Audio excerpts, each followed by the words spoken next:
Agora tá. Pessoal, bom dia, que saudade que eu estava de vocês, depois de 2 semanas sem lhes ver. Cheguei de viagem ontem, PC. Aí me perguntaram assim, professor, vai ter aula mesmo você viajando? Vai! Não perco aula de jeito nenhum. Ontem eu saí do aeroporto direto para a sala de aula. Quem gosta do que faz é diferenciado, né, Renato? Com certeza. Mas é isso aí.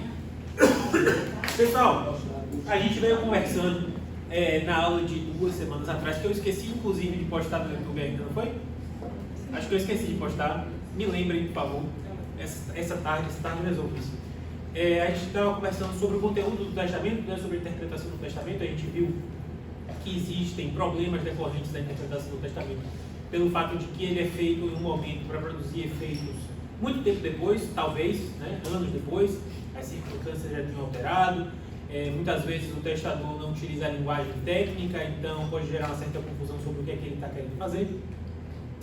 E para encerrar essa discussão sobre, a gente viu que disposições podem ser feitas, que disposições não podem ser feitas, e para encerrar essa questão sobre as disposições testamentárias, eu quero lembrar para vocês que uma das coisas que a gente falou 2 semanas atrás é que um mesmo testamento pode ter uma cláusula ou pode ter várias cláusulas, né? E que, em regra, há uma independência entre as cláusulas, ou seja, se eu faço um testamento deixando uma casa para Stephanie e 10% dos meus bens para John Lennon, se Stephanie for excluída por indignidade ou se John Lennon morrer antes de aberta a sucessão, haverá a ineficácia de uma dessas cláusulas, mas a ineficácia de uma cláusula não vai interferir na eficácia da outra. Por quê? Porque são disposições que, apesar de estarem no mesmo testamento, são completamente independentes uma da outra. Não é isso? Então, o fato de... por isso, inclusive, que quando a gente discute invalidade do testamento ou da disposição testamentária, que a gente vai ter uma aula específica sobre invalidade e ineficácia do testamento e das disposições testamentárias, a gente vai ver com calma que o fato de que a invalidade pode ser parcial ou pode ser total. Todo o testamento pode ser invalidado, todo o testamento pode ser nulo, todo o testamento pode ser anulado, ou apenas uma das suas disposições, e as outras que não forem maculadas com invalidade vão permanecer plenamente aptas a produzir os efeitos que o testador desejou. Por que eu estou falando isso? Porque nem sempre é o caso, tá? Nem sempre é o caso de a invalidade ou ineficácia de uma disposição não interferir na outra. Normalmente não interfere, em regra não interfere. Em regra são cláusulas autônomas que não interferem uma na outra, mas às vezes não interferem na outra. Tudo bem? Por quê? Porque existem situações e a gente tem que pensar nisso, inclusive para bem refletir aquilo que o testador quer. Essas conversas sobre a redação do testamento, a forma como se escreve o testamento, é necessário que vocês tenham esse conhecimento, porque para saber o que o testador quer. Saber se, por exemplo, a herança para um e o legado para outro de fato são independentes ou se as coisas estão relacionadas. Né? Porque pode ser que o testador queira que John Lennon só receba aquela herança desde que Stephanie também esteja viva, podendo receber o legado. Né? Então, pode ser que o testador queira coisas separadas, pode ser que ele queira coisas semelhantes. Esse exemplo está meio assim avulso, mas eu vou dar um exemplo mais concreto para vocês visualizarem a situação. Eu sou um pai, eu tenho 2 filhas, Lara e Laís. E aí, além de vários outros patrimônios, imóveis e tal, eu tenho cotas empresariais. E aí, eu acho que Laís não tem a aptidão necessária para exercer atividade empresarial. Porque ela é acadêmica, ela é servidora pública, ela é juíza de direito, enfim, não tem aptidão para, sendo servidora pública ou sendo juíza de direito, que também é servidor público, né? Nem pode ser sócio-diretor, nem pode ser sócio-gerente, né? A lei proíbe, a lei do serviço público e do Estatuto da Magistratura proíbe. Mas, enfim, eu acho que Laís não tem a aptidão necessária para exercer o comando da atividade empresarial. E, por outro lado, eu acho que Lara tem sim a aptidão para exercer essa atividade. A gente viu na outra semana que é possível que pelo testamento eu fale que seja feita a partilha, mas que Laís não receba cotas da empresa. A gente conversou sobre isso, disposição testamentária negativa, ou seja, dizer que o herdeiro não fique com determinados bens. Isso é possível desde que respeitado o legítimo dos herdeiros necessários. Então eu poderia muito bem dizer, não quero que Laís receba as cotas da empresa, tudo bem até aí? Mas Laís conversa comigo e fala, não, eu tenho interesse de ser sócia, de continuar sócia, embora me comprometa a não exercer a atividade empresarial. Então eu posso estabelecer o seguinte, deixando para o testamento que seja incluída na partilha, no quinhão que vai corresponder a Laís as cotas da sociedade empresarial, mas dizendo que a gerência, né, a direção dessa atividade empresarial vai ser exercida não por ela e sim por Lara. Eu posso estabelecer, não, eu quero que fique com Lara essa direção da atividade empresarial. São duas disposições testamentárias. Que duas disposições testamentárias são essas? Uma pela qual eu digo a direção da empresa fica com minha filha, na outra que eu digo e as cotas empresariais também vão ser partilhadas pela outra filha, que não receberia, eu não preciso colocar isso no testamento, né, mas na cabeça, não receberia se eu soubesse que havia o risco de ela exercer a gerência. Só que aí qual é o problema? Entre eu fazer o testamento e a minha morte, Lara morre antes de mim, ou Lara sofre um acidente que lhe torna incapaz de exercer os atos da vida civil, e ela tem filhos menores de idade, que sendo menores de idade, absolutamente incapazes talvez, não podem exercer a direção da sociedade empresária. E, nesse contexto, os filhos dela acabam se tornando sócios minoritários, porque tem um quinhão de cotas menor do que o quinhão que compete a Laís, correndo o risco de quem exercer a direção da sociedade empresarial? Laís. A vida é dinâmica, né? Muita coisa pode acontecer entre a feitura do testamento e a morte. E se as coisas se desenrolarem da forma como consta literalmente no testamento, né, a vontade do morto não vai ser respeitada. Porque quem é que vai exercer, talvez na prática, a direção da sociedade empresarial? Laís, porque a disposição estabelecendo que a gerência seria estabelecida por Lara vai perder os efeitos porque Lara está incapacitada, ou porque é pré-morta e aí não pode receber, ou porque está incapaz de manifestar vontade, portanto não pode exercer a direção da sociedade empresária. Estão acompanhando o raciocínio? Então percebam que a partir do momento em que eu incluo Laís na partilha das cotas empresariais, eu estou, entre aspas, condicionando, e aqui eu não estou falando condicionando no sentido técnico, de estabelecer uma condição, né? Se acontecer isso, então tal. Eu estou falando condicionando no sentido técnico, mas eu estou pensando o quê? Beleza, para mim não tem problema a Laís receber, porque eu estou acreditando que Lara vai exercer a direção da sociedade empresarial. Só que na prática não vai ser isso que vai acontecer. Estão compreendendo a lógica? Então, muitas vezes eu tenho disposições que, para que uma produza efeitos, é imprescindível, logicamente, que outra produza efeitos também. Estão visualizando isso? Então, a partir do momento em que Lara não pode exercer a atividade empresarial como eu havia previsto no testamento, não faz sentido, para cumprir com a minha vontade original, que Laís seja incluída nas cotas, na partilha das cotas da sociedade empresária. Ou seja, a ineficácia da disposição em favor de Lara acaba contaminando de ineficácia também a disposição em favor de Laís. A lógica... A Laís não está impedida por lei de exercer atividade empresarial, não, né? Não, o exemplo dela ser juíza de direito é acadêmica. Ela é professora, doutora de uma universidade nos Estados Unidos. Óbvio? Exatamente. Ela não tem impedimento legal, mas ela não tem o perfil que era desejado para o exercício da atividade.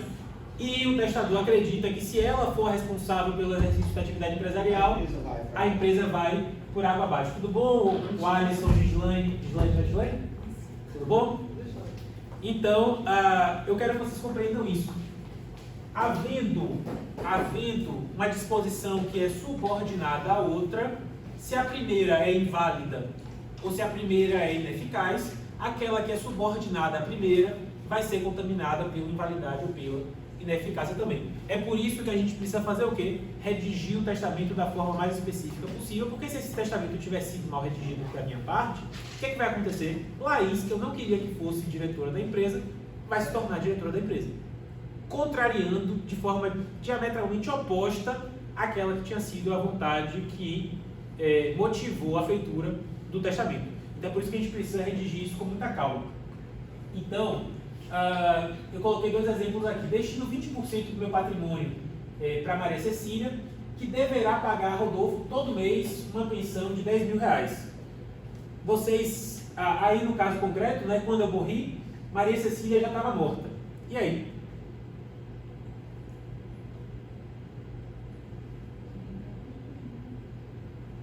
Os herdeiros dela não é assumir a mesma obrigação. Né? Não, a gente vai conversar sobre isso semana que vem, inclusive, que não existe direito de representação. O que é direito de representação? Um dos filhos já está morto quando o decújus falece, mas deixou netos do decújus. Os netos vão representá-lo partilhando com os outros filhos deixados pelo morto. A gente vai conversar sobre isso e que isso não se aplica em sucessão testamentária. Né? É um erro comum, é um equívoco comum. Achar que o filho do legatário, que o filho do herdeiro testamentário pode receber caso ele já esteja morto no momento da abertura da sucessão. Não, isso não acontece. Só se houver a previsão de um substituto. A gente vai conversar sobre substituição na semana que vem. A lógica aqui é outra. Aí, no caso da ineficácia das disposições e esse 20% volta para a legítima? Bora lá. Vamos interpretar aqui como é que está a cláusula testamentária. Deixo 20% do meu patrimônio para Maria Cecília. Maria Cecília deve pagar a Rodolfo todo mês uma pensão de R$10.000. Tudo bem?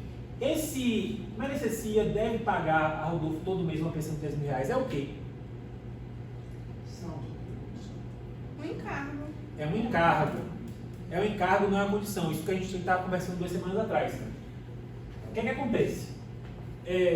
Seria uma condição, e por isso que eu estou batendo tanto nisso, porque a redação do testamento é fundamental para a gente compreender o que é que o morto realmente quer, e é papel do advogado, da advogada que está fazendo essa consultoria jurídica, prestar atenção nisso. Seria uma condição se colocasse assim: destino 20% do meu patrimônio para Maria Cecília, desde que ela pague.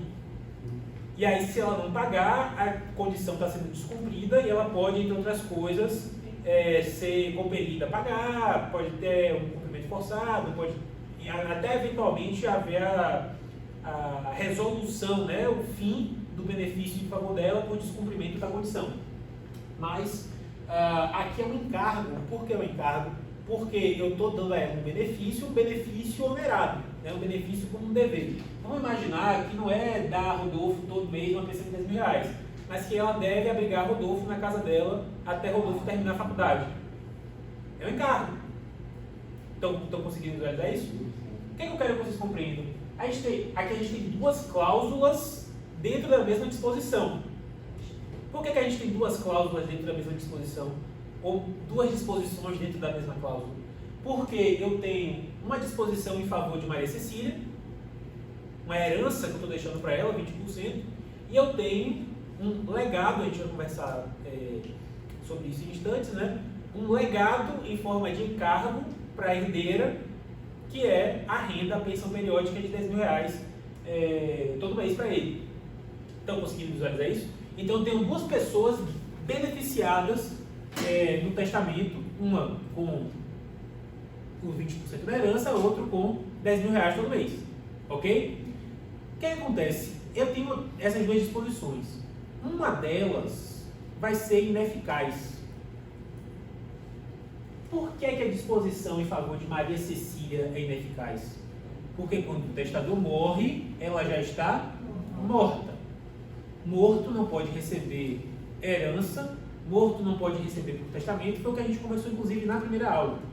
Né? E como eu mencionei agora há pouco, não existe direito de representação na sucessão testamentária, o que significa dizer que Maria Cecília deixou 5 filhos, não vão receber nada desse testamento. Claro, é possível que o testador coloque os filhos dela ou um dos filhos dela como substituto para receber no lugar dela, caso ela já esteja morta no momento da abertura da sucessão, é possível. Mas não tem nada sobre isso aqui nessa disposição. A gente vai conversar sobre substituição na semana que vem. Nos termos do que está aqui, a disposição em favor de Maria Cecília não vai produzir efeito nenhum. Por quê? Porque ela já está morta na abertura da sucessão e morto não recebe o testamento. Tudo bem? A pergunta é: Rodolfo vai receber alguma coisa? Sim, pois todos ineficazes de Estado. Mas ela não vai receber. Ah, sim. Sequer chegou a receber. Mas não é subordinada. O que é que a gente conversou aqui? Ineficácia de uma disposição testamentária em conta das outras que sem aquela não teriam sido determinadas pelo testador. Até porque ela fala que a Maria Cecília tem que pagar para toda operação. A pergunta é, eu vou tentar interpretar se Rodolfo receberia os 10 mil reais mensais, independentemente de Maria Cecília receber ou não. É por isso que a gente tem que ter extrema cautela na hora de redigir o testamento, porque pode ser que o testador quisesse efetivamente beneficiar os dois de forma autônoma. Mas pode ser que, interpretando essa disposição, se compreenda o quê? Que Rodolfo só receberia se Maria Cecília recebesse. E ao final das contas, quem é que vai fazer essa interpretação? O juiz. Pode ser que o juiz compreenda da forma como o testador queria? Pode. Pode ser que o juiz compreenda de forma diferente? Também pode. É papel de quem assegurar que a interpretação do juiz, a interpretação judicial, vai corresponder àquilo que o testador queria? Quem está fazendo a consultoria para a redação do testamento, né? Então, não tem resposta certa nem errada. Nesse caso, cabe as testemunhas aí para melhor. Seria possível, mas qual testemunha? A testemunha do testamento? Mas a testemunha do testamento, ela presencia o ato. Ela não necessariamente tem conhecimento da vontade real do testador. O problema é esse. O que eu estou falando para você não tem resposta certa nem errada. É que eu acho tá? óbvio que se um recebeu, o outro não recebe. Viu? Não tem resposta certa nem errada. Quem aqui acha que Maria Cecília morrendo antes do testador, Rodolfo nada vai receber? Quem é que vai dar 10 mil para ele? Eu, da onde eu vi esse 10 mil? Com certeza. E quem é que acha que mesmo Maria Cecília morrendo, Rodolfo vai receber? Eu também acho que deveria receber. O que é que significa dizer? Significa dizer que tem uma... Todos vocês fossem juízes de vara de família e sucessões. Eu ia pensar... O conteúdo desse testamento, na prática, Gera dúvida. teria de 40% de chance de Rodolfo receber e 60% de chance de Rodolfo não receber. É isso que eu quero que vocês visualizem. Você tem que virar para o seu cliente e perguntar assim: meu irmão, você quer... Aí você tem que visualizar, porque é possível que isso aconteça. Pode ser que o cliente morra daqui a 20 anos e que nesse meio tempo Maria Cecília já esteja morta, renuncie, diga que não quer. É possível várias coisas. Vocês têm que antecipar isso. É nosso dever antecipar isso para fazer um adequado planejamento sucessório. A gente tem que antecipar cenários. Né? Tem que perguntar para o cliente: tem 20%, 20% de chance, 20% de chance. Bora lá, você quer fazer essa disposição? Perfeito. Mas você quer exatamente o quê? Você quer que Maria Cecília pague a Rodolfo? Ou você quer que, independentemente de quem receber esse patrimônio, pague a Rodolfo? Pergunta é: você quer proteger, sua intenção principal é proteger Maria Cecília especificamente? Ou você quer proteger os dois, onerando Maria Cecília a cuidar de Rodolfo? E se no caso de Maria Cecília não quiser ou não puder receber, você quer que Rodolfo receba de alguém? Você quer que os herdeiros legítimos paguem? Claro, não invadindo a legítima, mas com aquela porção que sair da parte disponível. Isso tudo precisa ser conversado para ser feito de que forma? Escrito da forma que melhor corresponda àquilo que o cliente quer. Por quê? Porque aqui, se o juiz entender que não faz sentido a disposição em favor de Rodolfo sem o benefício para Maria Cecília, ainda que lá atrás o testador quisesse que o Rodolfo recebesse, e a estratégia dele era: eu quero que ele receba, mas eu não confio nos meus filhos. Se eu deixar para os meus filhos não vão cuidar do Rodolfo, né? Professor, mas se ela tivesse nomeado o substituto, não resolve o problema? Uma das possibilidades. Embora a gente vai conversar sobre isso melhor na semana que vem, nem todos os encargos que recaem sobre o substituído são, entre aspas, assumidos pelo substituto. Isso precisa estar onde? Precisa estar no testamento. A gente vai conversar melhor sobre isso semana que Ei, vem. professor, mas o encargo não se torna ineficaz pelo fato da outra disposição, se torna? Por exemplo, se ele deixou 20% para Maria Cecília e falasse que ela tem que abrigar Rodolfo, o fato dela não abrigar Rodolfo não exclui ela de receber os 20% porque não foi uma condição. Ela morreu, ela não tinha que receber. Não, bora lá. São coisas, exato, são coisas diferentes. Rodolfo poderia exigir o cumprimento forçado do encargo, caso ela tivesse recebido e não tiver. Mas aí a gente não tem a ineficácia do legado em favor dele, do encargo em favor dele. Por quê? Porque vai produzir efeito jurídico, tem um potencial de produzir efeito jurídico. Quando a gente fala de eficácia, isso aqui é coisa de teoria do direito. Quando a gente fala de eficácia, significa ter um potencial de produzir efeitos, o que não necessariamente significa que na prática vai produzir efeitos, até porque ele pode nunca exigir o cumprimento forçado do encargo. O encargo é eficaz porque tem um potencial de produzir efeitos, mas se ele nunca correr atrás, não vai produzir efeitos, embora seja eficaz. Percebe como o direito é uma coisa assim meio... É técnica demais, mas é técnica. E a gente precisa dominar o quê? A gente precisa dominar a técnica. Então, é isso que eu quero que vocês visualizem. Ele poderia exigir um cumprimento forçado do encargo, por quê? Porque você tem uma herdeira testamentária que é onerada com o encargo. O problema na outra situação é que você não tem mais herdeira testamentária. E a pergunta é, esse encargo subsiste sem a presença da herdeira testamentária? E a gente viu aqui que a sala está dividida, 40% a 60%. Algumas pessoas acham que sim, outras pessoas acham que não. Quem é a melhor pessoa para dizer se o encargo deve ou não subsistir sem o benefício em favor da herdeira? O testador. Mas o testador pode fazer essa disposição aqui achando que está muito claro. Está claro? Não. Para algumas pessoas está óbvio, para outras está óbvio diametralmente oposto. Consegue Se for visualizar?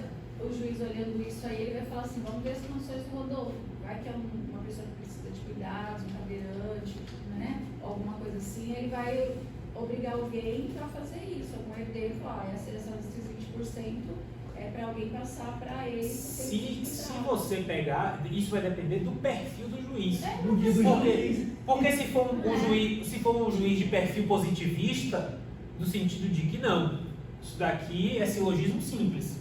Não tem a primeira disposição, não vai produzir efeito a segunda. Isso depende do que é do perfil do juiz. Ou seja, para evitar que a decisão sobre Rodolfo ter ou não condição de subsistência dependa da cabeça do juiz, do perfil do juiz, a gente vai precisar fazer o quê? Redigir o testamento de forma clara e evidente. Daí vale conhecer o juiz também, porque tem juiz que é legal pra caramba, que é humano, entende, tem outros que tá. Mas aí a gente não tem como antecipar o juiz que vai. Tudo bem? Agora a situação está um pouco diferente. Deixo minha casa de praia para o Wesley. Deixo ainda a ele uma subvenção anual de R$20 mil para ajudar nas despesas de manutenção dos tributos do imóvel. Estou conseguindo aqui visualizar que também tem duas disposições dentro da mesma cláusula. Por quê? Eu deixo um legado de imóvel na casa de praia e deixo um legado também de renda periódica, de pensão periódica, uma subvenção anual de R$20 mil para ajudar nas despesas de manutenção dos tributos de imóvel. Tudo bem até aí? Ok? E aí, quando o testador morreu, ele já havia vendido a casa. A gente vai conversar sobre isso em instantes, que se entre o momento da feitura do testamento e a morte do testador, o testador aliena aquele bem que foi incluído no testamento, há uma ineficácia daquela disposição testamentária, porque quando ele morre, aquele bem já não está mais no patrimônio dele. Porque entende que ele mudou de ideia. Presume-se, presume-se que se ele vende um bem que ele incluiu no testamento, significa que ele não tem mais a intenção de o testamento transferir a propriedade daquele bem para o legatário. Então o que acontece nesse caso aqui é uma ineficácia. Ineficácia de quê? Do legado do imóvel. Se ele vende a casa de praia, o legado pelo qual ele transmitia a casa de praia para o Wesley não vai produzir efeitos, concorda comigo? Vai ser ineficaz. O código fala de caducidade, eu acho que caducidade é um termo muito feio, eu prefiro falar de ineficácia. Que é a mesma coisa. Voltando ao primeiro caso. Caso o juiz entenda, por exemplo, se procurar saber o juiz pode pegar esse carro e obrigar para outra pessoa? Não. Caso o juiz entenda pela prevalência, né, que vai prevalecer. Ele pode obrigar outra pessoa a fazer isso? Não outra pessoa ao todo. Vai colocar que esses 10 mil reais devem ser partilhados entre as pessoas que receberam proporcionalmente a parte disponível. Pronto. Tudo bem? Por que proporcionalmente a parte disponível? Porque não pode sair da legítima. Mas aí quem recebe... É porque a gente vai conversar também que pode ser que haja o acréscimo, pode haver uma substituição. Enfim, a gente vai conversar várias coisas sobre isso. Nesse segundo caso, professor, ele deveria ter feito uma alteração no testamento antes de falecer. Então, Maria Cecília morreu, pode. Vai que não dá tempo. no segundo caso, Segundo caso. então, ele poderia fazer a alteração do testamento, mas ele não precisa especificamente para isso não. Por quê? Porque a lei já presume que havendo a venda do imóvel, essa disposição é ineficaz. Ele poderia fazer um novo testamento para dizer o quê? Ó, vendi o imóvel, mas mesmo assim quero que fulano receba. E aí eu estou encarregando os meus herdeiros a utilizarem a parte disponível para adquirir o imóvel para transferir para fulano.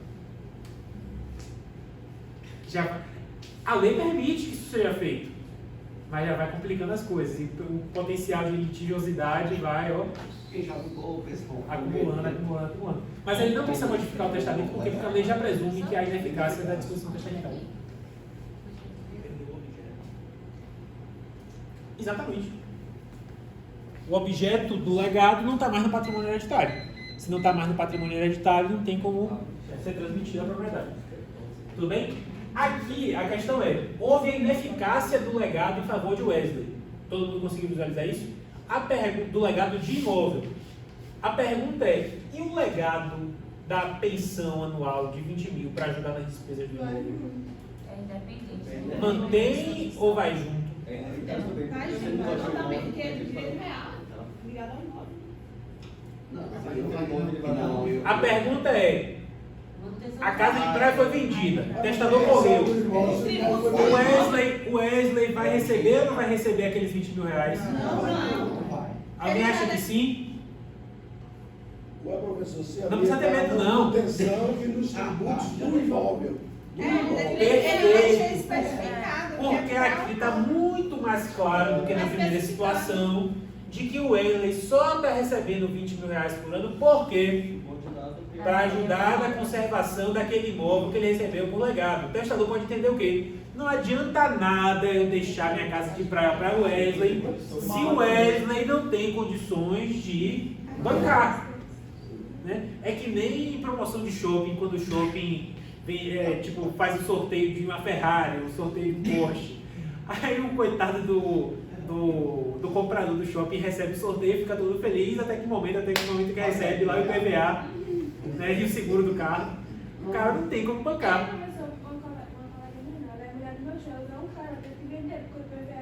Pois é. Eu, se ganhasse um Porsche, eu tenho que vender, claro.